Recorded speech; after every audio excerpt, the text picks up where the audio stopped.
Mao ni ang dagat na among galaagan permi, ang dagat diri sa Opol.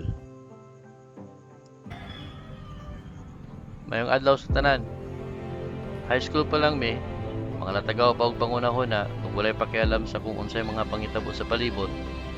Pero mi diri ani na resort. Dagan pud siguro makarelate ani na lugar kay isa man ni sa pinakagalaagan nga resort sa among kapanahunan sa 90s. O hangtod karon siguro ang Marvilla Beach diri sa Opol.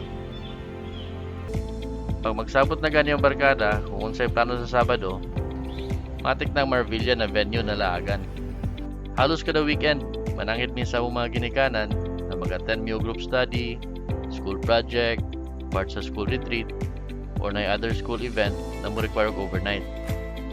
Not knowing na dili na mi mga adto o mag-overnight para mag-inom. Usahay manangit mi mo attend og birthday, pero dili kayo na magagamiton na rason. Kaya maningala na sila. Kada semana na lang na ay birthday. May overnight pa jud. Kumbaga, mao ni among version na ginatawag sa uban na sleepover sa balay sa classmate. Call time namo alas 6 sa gabi, magkita sa Divisoria, dayon adto Gaisano, sakay dayon jeep padulong Opol. Pag naog sa highway, dito nami magpatak-patak, kunya ato sa tindahan, magpalit og mga chichirya, o mga ilimnon, sigarilyo dayon daghan. Magpalit na midaan kay manirado naman ang tindahan pagabot sa kadlawon. Siguroon lang yun namo na enough among supply taman sa buntag. Bila ra ka botelya na beer kay mahal man. Then hard drinks lang dayon daghan para dili ko na matutulog na katugnaw. Sugod na dayon baklay padulong sa dagat. Napod mi lain na dalan padulong sa resort. Medyo struggle ang agyanan kay mulabay ka og basakan o kasagputan pud na hapit nagahawak ka taas ang sagbot. Dito mi kaagi kay shortcut lagi daw o kay para pud makalusot mi sa guard. Kay sa akong madumduman, taman na rin sila alas 5 sa hapon mag-open. Hindi na tayo magpasulod. Pagabot sa lugar, set up tayo ng bonfire, mamunit og mga lokal sa lobby o uban mga kahoy na pwede masugnod. Siyempre, sitahon mi sa gwardiya na bawal lagi mag-overnight kay close na sila, pero sa buto lang tayo namo og padigyasan gamay para dili na may pagawason. Pag mo okay na ang guard na pwede na yung pabili mag-overnight, sky's the limit na dayon. Dahil magdalaw gitara, rock and roll dayon tibok gabi tamang kadlawon. So na wala pa'y cottage diri. Murag bench lang to ng kawayan na gatakilid. Unya ginahinayan na mo og ibot ang mga kawayan para maapilog sugnod para bonfire. Umahot na og kahoy.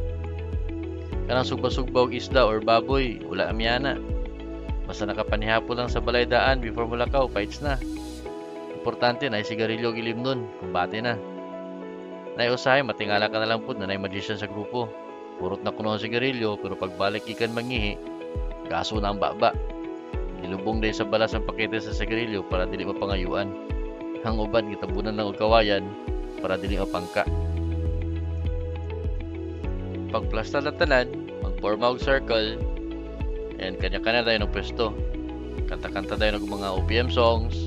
Siyempre, di mawala ang minsan na kanta sa Razorheads para drama effect pa. Dagan kayo mga memories ani na lugar. Naigadate na mag-uyab, dagan pud mga mag-uyab nagabulag diri, mga milagro nga pangitabo diri dapita, o mga drama sa kinabuhi na diri ginapagawas ang mga gipangbati. Sa amoa, dili na migunahon og mga problema. Ang amo is free-spirited man me. Pwede na mo buhaton ang gusto na mo buhaton. Walay makabadlong. Those were the days, and sobra 25 years na sab. 25 years kapin na since nagkatapak-tapak may mga barkada.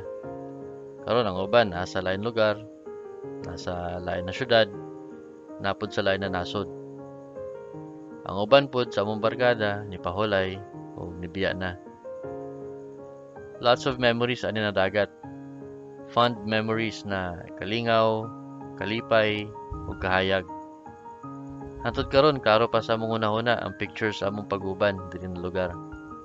Sure ko dagan makarelate kay dili lang man kami pud na grupo ang katambay diri. Napud uban daghan. Kanina lugar naka-witness sa among pagdako. Among mga pangandoy ug mga kahadlok with the uncertainties in life.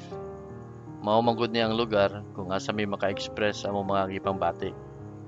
Open forum style na conversation aside sa mag-inom-inom lang.